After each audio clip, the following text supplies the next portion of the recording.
This is Attica, and nothing about it is ordinary. Attica Correctional Facility sits in a small town in western New York. Its walls are 30 feet tall and 2 feet thick. It was built in 1931, not because crime was rising, but because the prisons that existed before it kept exploding in riots. So New York State built something that wasn't supposed to break? Today, we are going to talk about 6 notable inmates of Attica Correctional Facility, past and present. The number 1 on the list is Willie Sutton.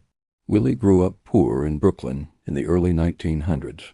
He robbed his first bank in 1930, then another. Over 40 years, he robbed more than 100 banks and stole an estimated $2 million. But here's the strange part. He never hurt anyone. He carried guns, but never loaded them. Because, as he once said, somebody might get hurt. His victims described him as calm, polite, almost pleasant. One person said watching Willie rob a bank was like being at the movies, except the usher had a gun. He escaped from 3 maximum security prisons. 3. He once walked out of a prison yard by shouting "It's okay" to guards when a searchlight hit him, and they just let him pass. In 1952, he was finally caught and sent to Attica. He spent his years there reading law books, helping other inmates with their cases, and writing his memoir. In 1969, Christmas Eve, he walked out of Attica at age 68, sick, thin, and free. The following year, he filmed a TV commercial for a bank.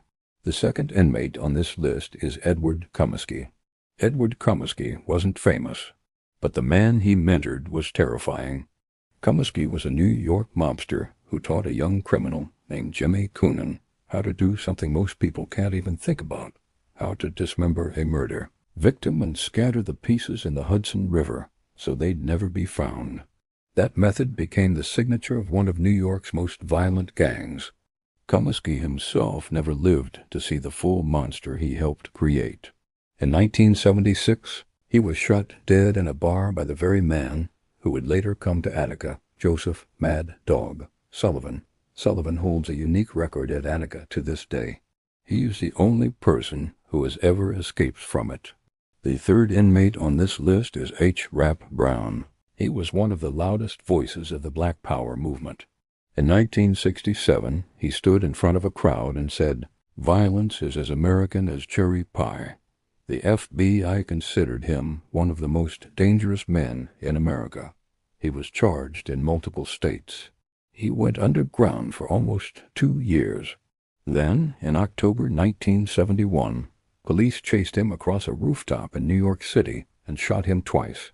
He was convicted of armed robbery and sent to Attica, the very prison that had just been torn apart by a riot 2 years earlier. A riot sparked by exactly the kind of injustice he had been screaming about his whole life. Something happened to him inside those walls. He converted to Islam. He changed his name to Jamil Abdullah Alamin. When he walked out of Attica in 1976, he moved to Atlanta, opened a small grocery store, and became an imam, a spiritual leader. For years, he was known as the man who turned the most violent street corner in Atlanta into a peaceful community. Whether you believe that transformation was real, that's up to you. The fourth person on this list is Anthony Provenzano. Anthony Provenzano, Tony Pro, ran Teamsters Local, the Condren Teamsters Local 560 in New Jersey, and served as a captain in the Genovese crime family at the same time. He had enormous power over the trucking industry, over union money, and over men who feared him deeply. He and Jimmy Hoffa, the most powerful union boss in American history, were once close friends. Then Hoffa refused to restore Provenzano's pension while they were both in federal prison together.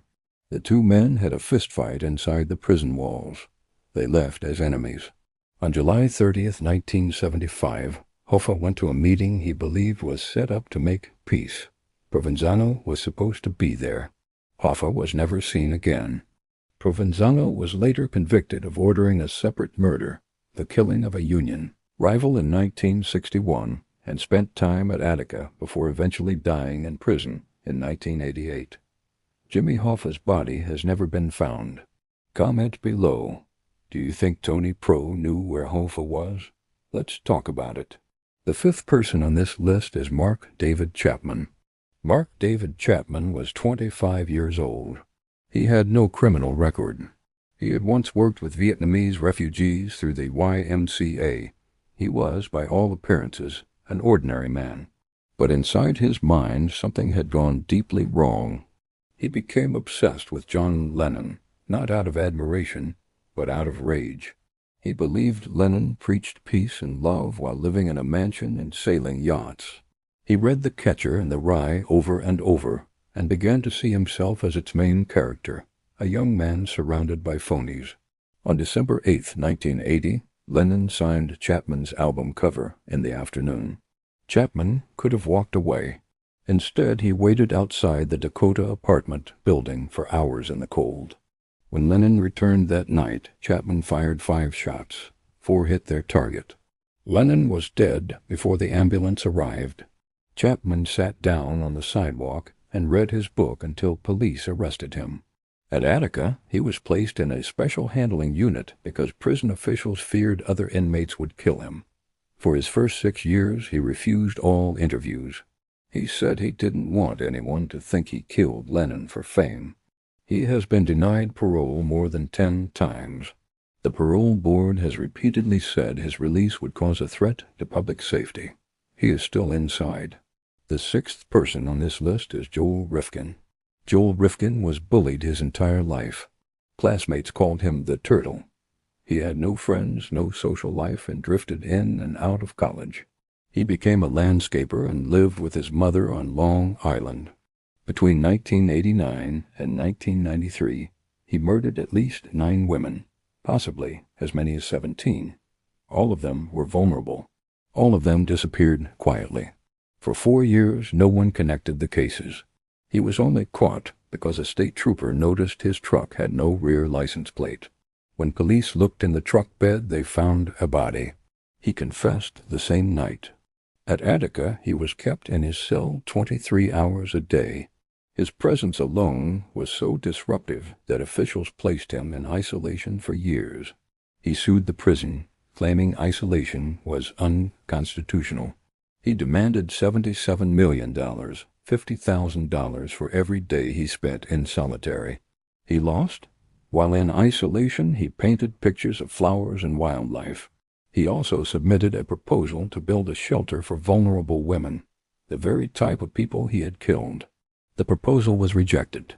Attica has held bank robbers who never fired a bullet, mob figures connected to one of the greatest unsolved disappearances in American history, a civil rights icon who became a man of peace, and serial killers who were locked away from other prisoners for their own protection.